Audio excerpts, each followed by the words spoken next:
प्रयागराज पहुंचे समाजवादी पार्टी के राष्ट्रीय अध्यक्ष अखिलेश यादव ने महंत नरेंद्र गिरी के पार्थिव शरीर के अंतिम दर्शन किए। इसके साथ ही अखिलेश यादव ने कहा कि इस मामले की हाईकोर्ट के सिटिंग जज से जांच कराई जानी चाहिए। वहीं बहुजन समाज पार्टी की राष्ट्रीय अध्यक्ष मायावती ने ट्वीट कर कहा, देश के प्रख्यात संत व अखाड़ा परिषद के अध्यक्ष महंत श्री नरेंद्र गिरी जी की मौत की खबर अति दुखद तथा जिस परिस्थिति में उनकी मौत की खबर है वह अति चिंतनीय। उनके अनुयायियों के प्रति उनकी गहरी संवेदना, सरकार जन भावना व मामले की गंभीरता के अनुरूप संतोषजनक कार्रवाई करें। बहुजन समाज पार्टी के महासचिव सतीश चंद्र मिश्रा ने कहा कि बहुजन समाज पार्टी किसी भी इंडस्ट्रियलिस्ट से पैसा नहीं लेती। पार्टी के कार्यकर्ता डोनेशन देकर पार्टी चलाते हैं। बीजेपी आज देश की संपत्तियां इंडस्ट्रियलिस्ट को बेच रही है, क्योंकि ये पार्टियां इन लोगों से पैसे लेती है। इसलिए आज इंडस्ट्रियलिस्ट के इशारे पर मोदी सरकार देश की संपत्तियों को बेच रही है। इसलिए मायावती इन लोगों से पैसा नहीं लेती। बीजेपी को इंडस्ट्रियलिस्ट करोड़ों रुपया देते हैं, लेकिन साथ में देश के साथ विश्वासघात भी करते हैं। कम्युनिस्ट नेता और जेएनयू छात्र संघ के पूर्व अध्यक्ष कन्हैया कुमार 2 अक्टूबर को कांग्रेस का दामन थामेंगे। सूत्रों के मुताबिक गुजरात प्रदेश कांग्रेस के कार्यकारी अध्यक्ष हार्दिक पटेल काफी दिनों से कन्हैया कुमार और जिग्नेश मेवानी को कांग्रेस में शामिल करने की कोशिश में लगे हुए थे। सूत्रों के मुताबिक गुजरात के वडगाम निर्वाचन क्षेत्र का प्रतिनिधित्व कर रहे जिग्नेश मेवानी को पार्टी की राज्य इकाई का कार्यकारी अध्यक्ष बनाया जा सकता है। कांग्रेस पार्टी के वरिष्ठ नेता हरीश रावत ने कहा कि वह उत्तराखंड में किसी दलित नेता को मुख्यमंत्री के रूप में देखना चाहते हैं। उत्तराखंड में कांग्रेस के चुनाव प्रभारी रावत ने कहा कि उत्तराखंड में मुख्यमंत्री पद पर कोई दलित नेता पहुंच सके, इस मकसद के लिए कांग्रेस पार्टी पूरी शिद्दत से काम करेगी। पंजाब में पहला दलित सीएम बनने के बाद हरिद्वार जिले के लाक्सर में एक आम सभा को संबोधित करते हुए रावत ने ये बात कही। केंद्रीय मंत्री और शिवसेना नेता अनंत गीते ने कहा कि अपनी पार्टी बनाने के लिए कांग्रेस की पीठ में छुरा घोंपने वाले राष्ट्रवादी कांग्रेस पार्टी प्रमुख शरद पवार शिव सैनिकों के लिए गुरु नहीं हो सकते। उन्होंने ये भी कहा कि शिवसेना, राष्ट्रवादी कांग्रेस पार्टी और कांग्रेस के गठबंधन वाली महाविकास आघाड़ी सरकार सिर्फ एक समझौता है।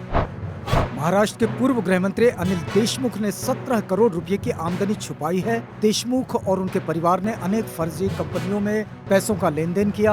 आयकर विभाग ने ये स्पष्ट किया है। इनकम टैक्स विभाग ने इस संबंध में एक पत्र जारी किया है। आयकर विभाग ने देशमुख और उनके परिवार से जुड़े एक ट्रस्ट में पैसों के लेन देन की हेराफेरी का भी पता लगाया है। केंद्रीय प्रत्यक्ष कर बोर्ड ने साफ किया कि तलाशी के दौरान पता चला है कि 17 करोड़ रुपए की आमदनी छुपाई गई है। राष्ट्रीय जनता दल के नेता तेजस्वी यादव एक बार फिर से विवादों में हैं। चुनावी टिकट को लेकर कथित तौर पर उन पर पैसे लेने के आरोप लगे हैं। पटना हाईकोर्ट ने तेजस्वी यादव के खिलाफ एफआईआर दर्ज करने का आदेश दिया है। कोर्ट के प्राथमिकी दर्ज करने के आदेश के बाद तेजस्वी यादव ने अपने विरोधियों पर निशाना साधा। तेजस्वी यादव ने कहा कि अगर कोई टॉम, डिक या हैरी उनके खिलाफ मामला दर्ज करता है तो उन्हें इससे कोई फर्क नहीं पड़ता है, लेकिन सवाल ये है कि शिकायतकर्ता को 5 करोड़ रुपए कहां से मिले। जम्मू के उधमपुर जिले में सुबह सेना का हेलीकॉप्टर क्रैश हुआ था, जिसमें पायलट और को पायलट की मौत हो गई है। हादसे के वक्त लोगों ने दोनों को मलबे से बाहर निकाला था, लेकिन अस्पताल ले जाने में दोनों की मौत हो गई। खराब मौसम के कारण ये दुर्घटना हुई है। सुप्रीम कोर्ट ने एक अहम आदेश सुनाते हुए कहा कि नौकर या केयरटेकर किसी भी संपत्ति के मालिक नहीं हो सकते हैं, चाहे उन्होंने कितने भी समय से सेवा की हो। सुप्रीम कोर्ट ने सत्र न्यायालय और कलकत्ता उच्च न्यायालय के फैसले को निरस्त कर दिया, जिसमें संपत्ति पर नौकर के दावे को स्वीकार कर लिया गया था। न्यायमूर्ति अजय रस्तोगी और एएस ओका की पीठ ने ये फैसला देते हुए नौकर को आदेश दिया कि वह संपत्ति को 3 माह के अंदर खाली कर उसका कब्जा मालिक को सौंप दे। भारत के विदेश सचिव हर्षवर्धन श्रृंगला ने ब्रिटिश सरकार द्वारा कोविशील्ड वैक्सीन को मान्यता नहीं देने के निर्णय को भेदभावपूर्ण बताया है। हालांकि उन्होंने उम्मीद जताई कि विवाद का हल निकल जाएगा। यदि ब्रिटेन नहीं माना तो उसके खिलाफ जवाबी कार्रवाई की चेतावनी भी दी गई है। श्रृंगला ने बताया कि विदेश मंत्रालय ने इस मुद्दे को यूके के नए विदेश सचिव के सामने मजबूती के साथ उठाया है। बता दें कि कोरोना वायरस रोधी टीके कोविशील्ड को ऑक्सफोर्ड एस्ट्राजेनेका ने विकसित किया है। इसे भारत के सीरम इंस्टीट्यूट द्वारा तैयार किया जा रहा है। ये टीका बड़ी तादाद में ब्रिटेन में भी भेजा गया है। अब वह इसे मान्यता नहीं दे रहा है। पोर्नोग्राफिक केस में 2 महीने से जेल में बंद राज कुंद्रा को आज रिहा किया गया। उन्हें मुंबई की सेशंस कोर्ट ने 50,000 के मुचलके पर जमानत दी। जमानत देने के दौरान अदालत ने कहा कि राज लोकल पुलिस स्टेशन को जानकारी दिए बिना शहर नहीं छोड़ सकते हैं। केंद्र सरकार अमेजन के घूसखोरी मामले की जांच करने जा रही है। सरकार ने कहा कि करप्शन को लेकर उनकी पॉलिसी जीरो टॉलरेंस की है। कंपनी पर आरोप लग रहे हैं कि उसके वकीलों ने भारतीय अफसरों को रिश्वत देने की कोशिश की। इस आरोप को लेकर अमेजन ने भी जांच शुरू कर दी है। अफगानिस्तान की तालिबानी सरकार ने देश में आईपीएल के प्रसारण पर रोक लगा दी है। अफगानिस्तान क्रिकेट बोर्ड के पूर्व media manager M Ibrahim Mohmand ने ट्वीट कर इस मामले की जानकारी दी। उन्होंने कहा कि तालिबान के मुताबिक आईपीएल में इस्लाम विरोधी चीजें दिखाई जाती है, महिलाएं बालों को ढके बगैर स्टेडियम में जाती है और यहाँ लड़कियां चीयरलीडर्स नाचती है और इसी वजह से इसके प्रसारण पर रोक लगाई गई है। कनाडा के लोगों ने सोमवार को चुनाव में प्रधानमंत्री जस्टिन ट्रूडो की लिबरल पार्टी को जीत दिलाई है, लेकिन अधिकतर सीटों पर बड़ी जीत की उनकी मंशा पूरी नहीं हो पाई। लिबरल पार्टी ने किसी भी पार्टी की तुलना में सबसे अधिक सीटें हासिल की। इससे पहले ट्रूडो ने 2015 के चुनाव में अपने दिवंगत पिता और पूर्व प्रधानमंत्री पियर ट्रूडो की लोकप्रियता का सहारा लिया और चुनाव में जीत हासिल की थी। फिर पार्टी का नेतृत्व करते हुए पिछले 2 बार के चुनाव में उन्होंने अपने दम पर पार्टी को जीत दिलाई। लिबरल पार्टी 148 सीटों पर आगे हैं, जबकि कंजर्वेटिव पार्टी 103 सीटों पर आगे है। ब्लॉक क्वेबेकोइस 28 सीट और वामपंथी न्यू डेमोक्रेटिक पार्टी 22 सीटों पर आगे है। फिलहाल ऐसा प्रतीत नहीं होता कि ट्रूडो पर्याप्त सीटें जीत पाएंगे।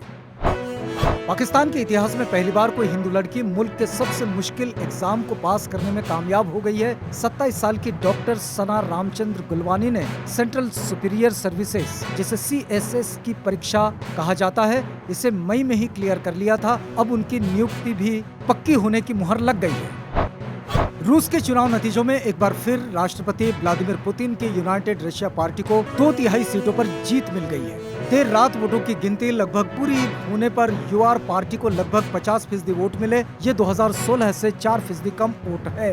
कम्युनिस्ट पार्टी को पिछली बार से इस बार 6% अधिक लगभग 19% वोट मिले हैं। वोटिंग में रिकॉर्ड धांधली के आरोप है। अमेरिका ने कोरोना की वजह से दूसरे देशों के लोगों पर लगाए गए यात्रा प्रतिबंध हटाने का ऐलान किया है। अगले महीने से उन सभी यात्रियों को देश में आने की छूट दी जाएगी जिन्होंने कोरोना वैक्सीन के दोनों डोज लगवा लिए हैं। हालांकि उन्हें टेस्ट और कॉन्टैक्ट ट्रेसिंग से गुजरना पड़ेगा। स्पेन के 85,000 की आबादी वाले ला पाल्मा आइलैंड पर स्थित कम्ब्रे विएजा ज्वालामुखी रविवार को फट पड़ा। इस दौरान 1100 डिग्री सेल्सियस तापमान से भी ज्यादा खौलता लावा सैकड़ों फीट तक उड़ता दिखाई दिया। आसमान में धुएं और राख के गुबार नजर आए। इसकी चपेट में आकर 100 से ज्यादा घर खाक हो चुके हैं। तेलंगाना के वारंगल में चल रही 60वीं राष्ट्रीय ओपन एथलेटिक चैंपियनशिप प्रतियोगिता में रेलवे की पारुल चौधरी ने कमाल का प्रदर्शन किया। पारुल ने महिलाओं की 3000 मीटर स्टीपलचेज फाइनल में महाराष्ट्र की कोमल चंद्रकांत जगदाले को हराकर अपना दूसरा गोल्ड मेडल जीता। पारुल ने महिलाओं की 3000 मीटर स्टीपलचेज में स्वर्ण पदक पर कब्जा जमाया। अभिनेत्री एवं लेखिका मिशाला कोयल ने अपने प्रशंसित कार्यक्रम आई मे डिस्ट्रॉय यू के लिए शानदार लेखन का एमी पुरस्कार जीता है और यह पुरस्कार उन्होंने यौन उत्पीड़न के शिकार रहे लोगों को समर्पित किया है। कहानी अच्छी हो, फिल्म मेकिंग कमाल की हो और सिनेमा देखने वालों तक इसकी जानकारी सही प्लेटफॉर्म पर सही तरीके से पहुंचाई जाए तो क्या कमाल हो सकता है, इसे साबित किया है मार्वल की नई film Shang Chi and the legend of the 10 rings. इस फिल्म ने दुनिया भर में फिल्म वितरकों और प्रदर्शकों की उम्मीद से कई ज्यादा कारोबार किया है और इसका प्रदर्शन भारत में भी दिन ब दिन बेहतर ही होता जा रहा है। बॉक्स ऑफिस पर इसके साथ रिलीज हुई mega action film fast and furious 9 भी इसके आगे फीकी पड़ रही है।